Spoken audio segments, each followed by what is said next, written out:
The chapel smelled of lilies and old stone, too much of the first, not enough of the second.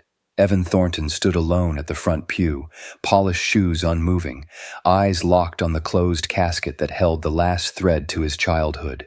His mother was gone. Eliza Thornton had been many things: private, stern, brilliant. She raised him with love but always with distance, like a piano taught with gloves on. She never spoke of his father after the car crash, and never once mentioned siblings. Evan had grown up believing he was it, the sole heir to a legacy built from nothing but grit and late nights. But that belief cracked the moment the lawyer handed him a sealed envelope after the funeral. On the outside, it simply read, "For Evan, tell no one until you've read it."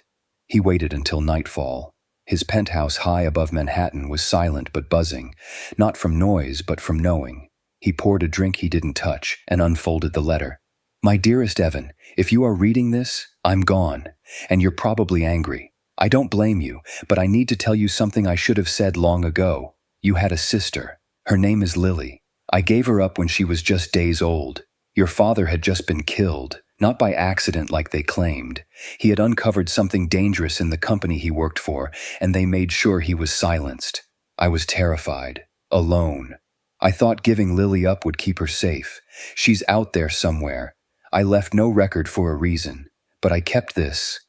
Folded inside was a faded photograph, a newborn girl wrapped in a knit blanket. Around her neck, a small silver pendant in the shape of a lily flower. Evan didn't sleep that night. Instead, he stared at the photo until his eyes blurred. Every part of him, the billionaire CEO, the calculated investor, the man who never let emotion compromise judgment, fractured.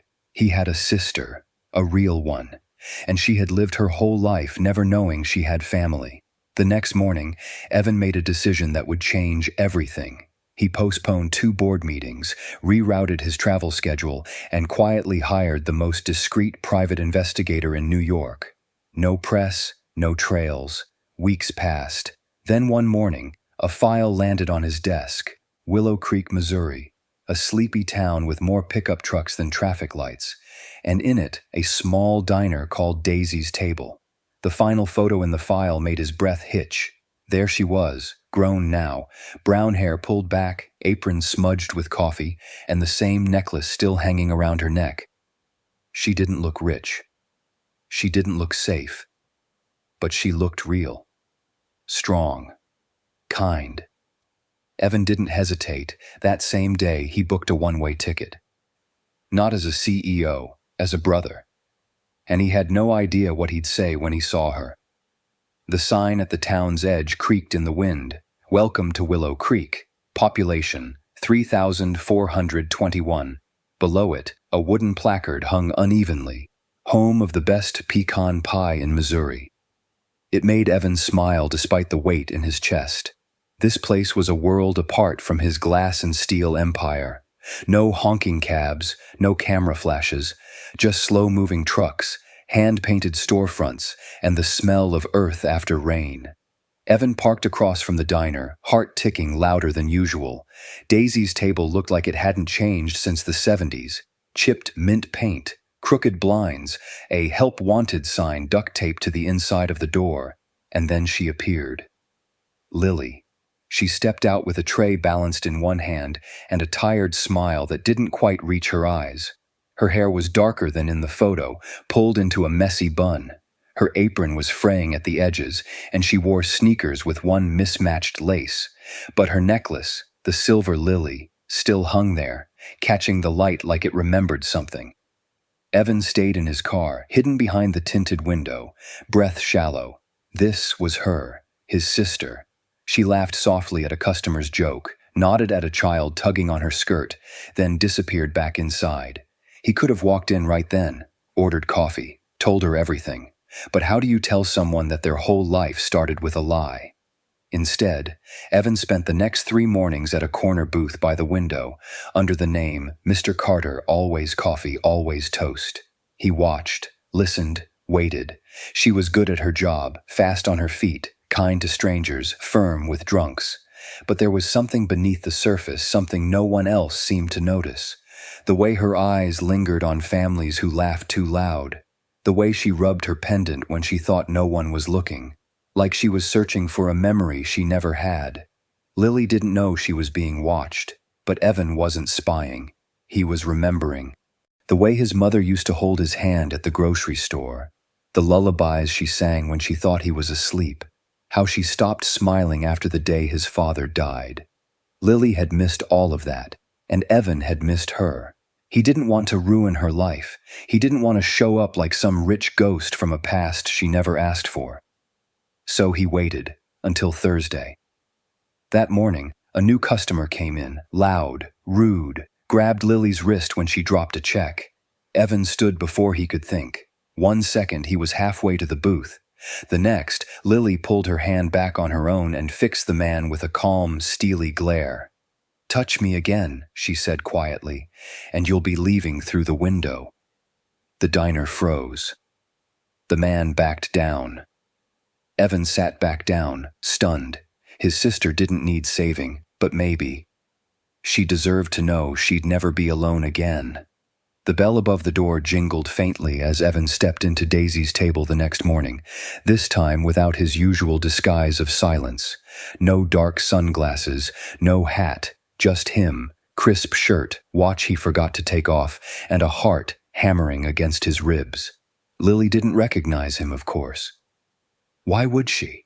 To her, he was just another outsider, maybe in town for the weekend or passing through on business. She walked over with a tired smile. "Sit anywhere you like." "I'll take my usual booth," Evan said gently. She blinked, then narrowed her eyes.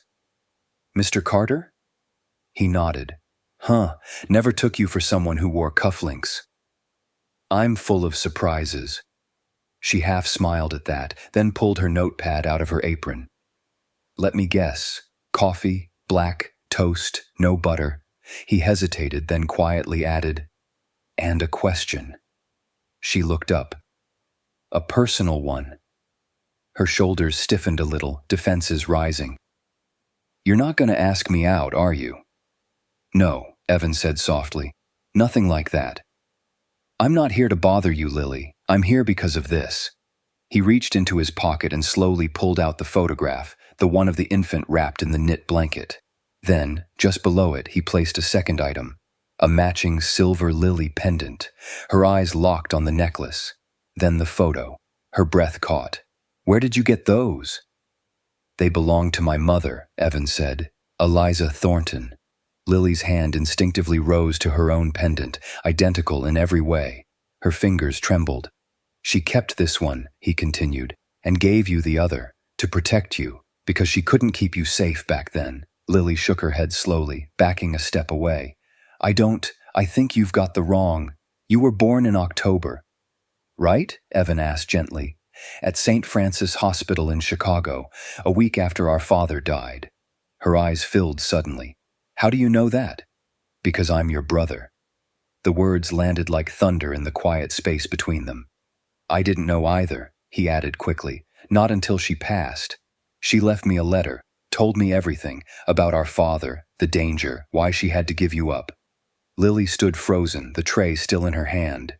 Tears welled, but didn't fall. "I don't expect anything," Evan said. "Not forgiveness, not understanding. I needed you to know you weren't abandoned.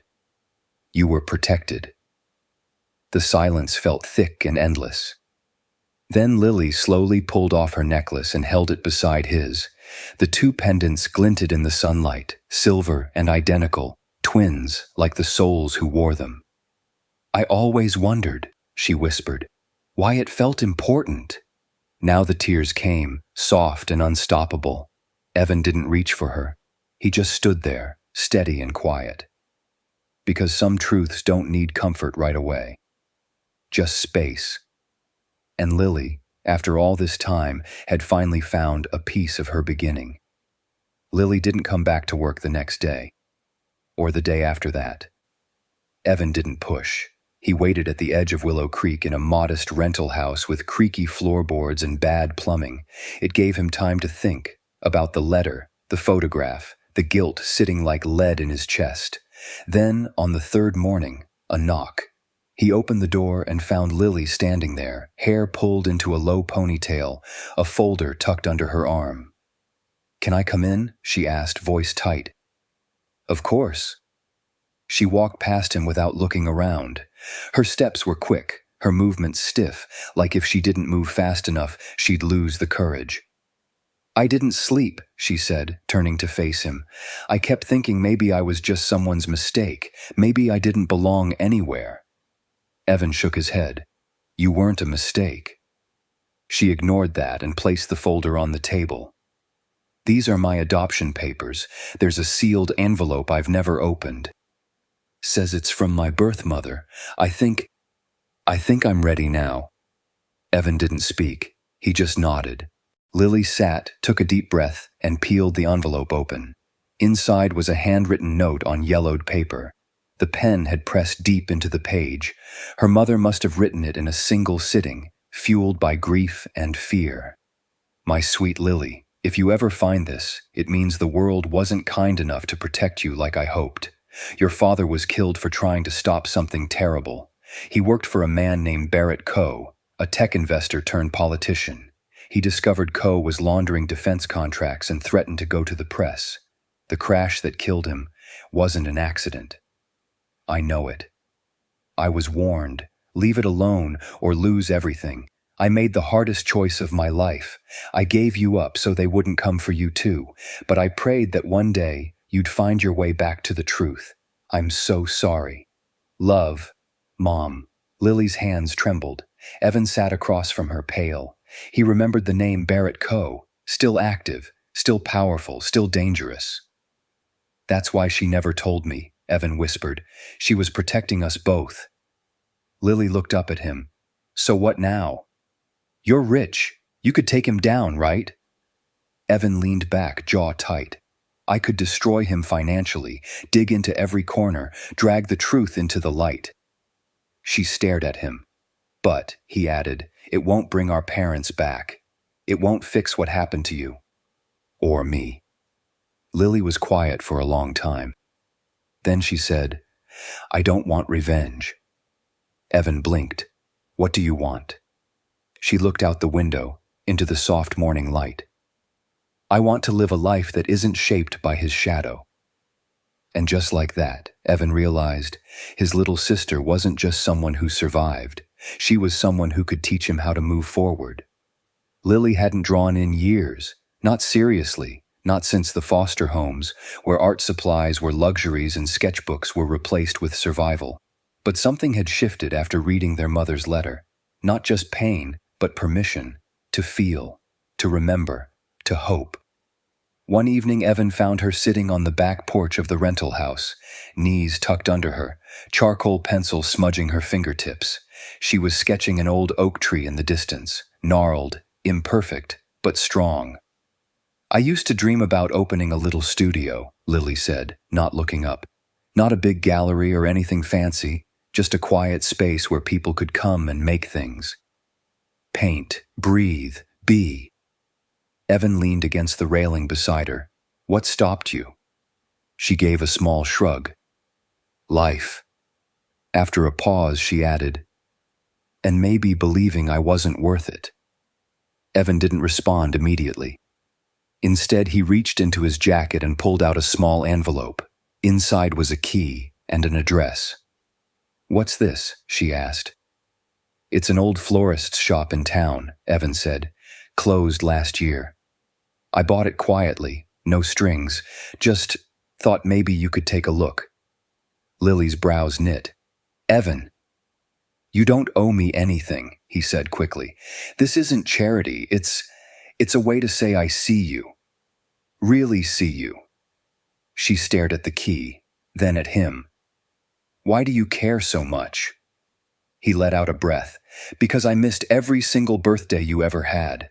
Every laugh, every bad day, every piece of art you tore up because you thought no one would care. I didn't know you existed, but now that I do, I don't want to miss another moment." Tears welled again, but this time they didn't fall from sorrow. "Come see it?" he asked gently. She nodded. They drove through the quiet streets of Willow Creek under a watercolor sky. The storefront was humble, paint peeling, windows dusty, but there was something warm about it, something filled with possibility.